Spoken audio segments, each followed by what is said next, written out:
Welcome to Fire Technique, the movie. Please make sure you've read the introductory page to this technique. It includes information that will help you get more out of it. Okay, let's build a fire. To begin this technique, go up to File, drag down to New to create a new document. We'll set our document size to 1117 pixels wide and 790 pixels high. Resolution at 266 pixels per inch, mode RGB color, contents white, then click OK. Now go up to Image, Adjust, and down to Invert to flip the white background to black.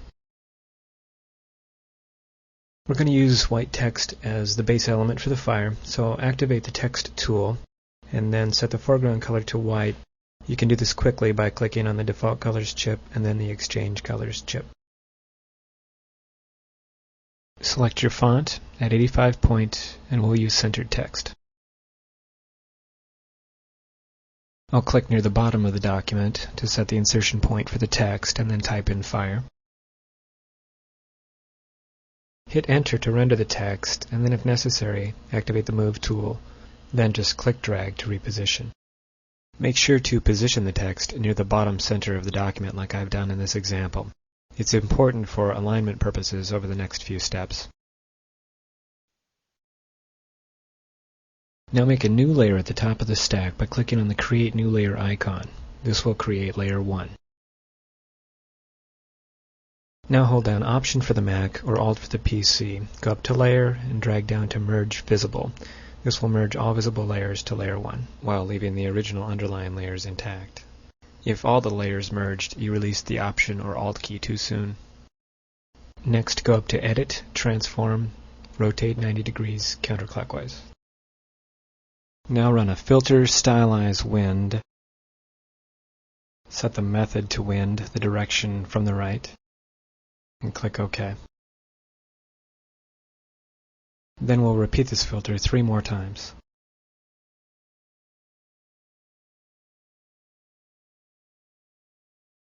Now that we're done with the wind filtration, go to Edit, Transform, Rotate 90 degrees clockwise.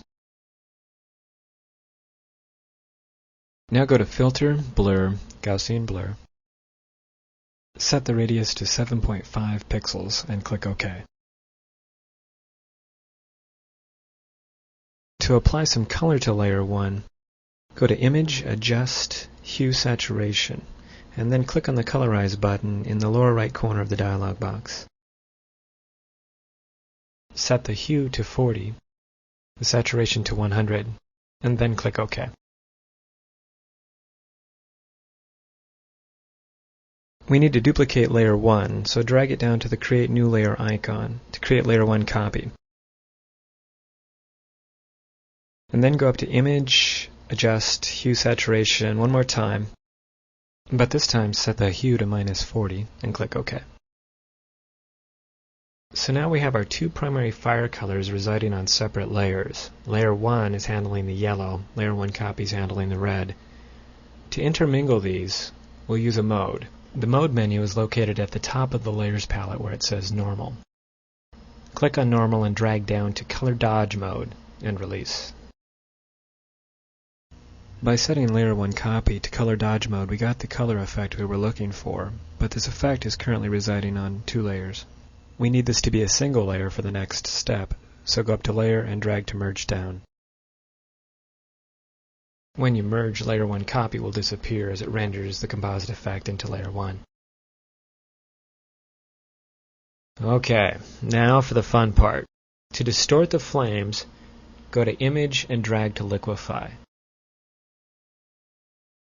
When the dialog box opens, activate the Warp tool by pressing the W key on your keyboard. The reduced size of this movie capture doesn't allow me to show it to you here, but it's in the upper leftmost corner of the dialog box. Set its brush size to 50 and set the brush pressure to 40. Now just click and drag from the top of the text with a bit of mouse wiggle as you drag up.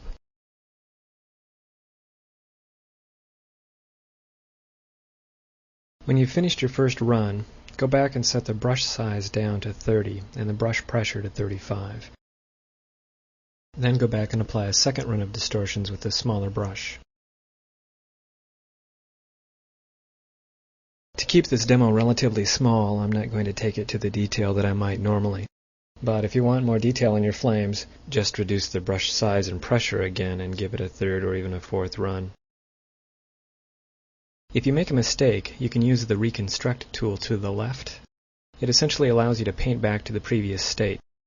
The undo function also works from the keyboard. That's Control-Z on the PC or Command-Z on the Mac. When you're happy with your distortion, just click OK to apply the distortion to the image.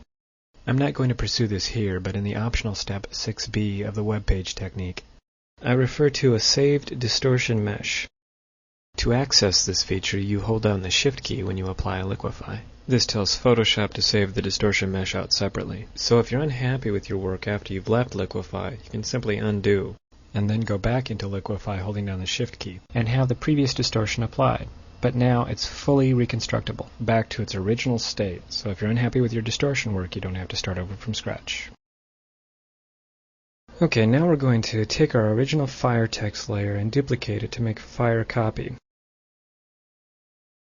And then drag fire copy up above layer 1. Now we need to fill the fire copy text layer with black. So click on the default colors icon, and then hold down Option Delete for the Mac, or Alt Backspace for the PC. The backspace or delete key I'm referring to here is located in the upper right-hand corner of your keyboard block. Now we need to duplicate layer 1 by dragging it down to the Create New Layer icon. This will result in layer 1 copy. Take layer 1 copied and drag it up to the top of the stack.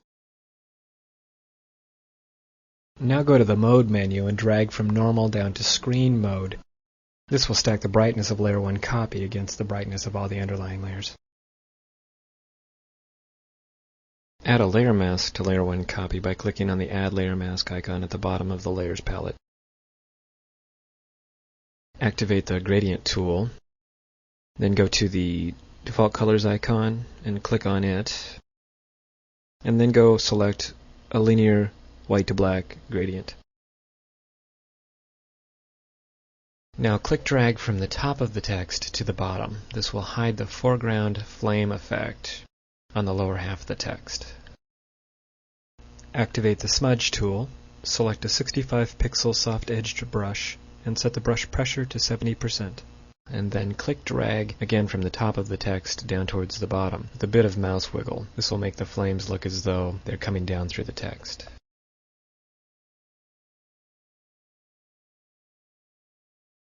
Click-drag from the bottom up to take flames out.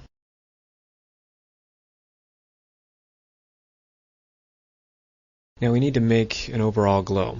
So go down to the Create New Layer icon and click to create layer 2.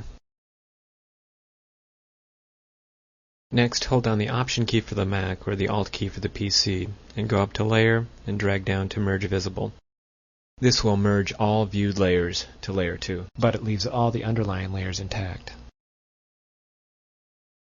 Set layer 2's mode to screen and its opacity to 60%. Now to distribute this out, I'm going to go to Filter, Blur, Gaussian Blur, and here we want to set our radius pretty high. We'll take this all the way up to 50 pixels, and click OK.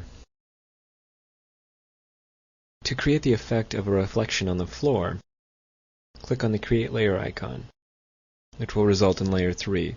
Then hold Option for the Mac or Alt for the PC and go up to Layer and drag down to Merge Visible. Set layer 3's mode to screen and its opacity to 60%.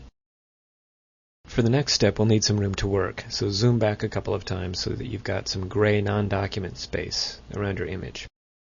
To do this, activate the Zoom tool and then hold down Alt for the PC or Option for the Mac and click in the image. To use layer 3 as a reflection, we need to flip it down underneath the fire text. Go up to Edit and drag down to Free Transform. Locate the top center bounding box handle and click-drag it down below the bottom of the bounding box. Then move to the new upper handle and drag it up so it looks like a reflection. When you are happy with the result, hit the Enter key or click on the checkbox in the options bar above.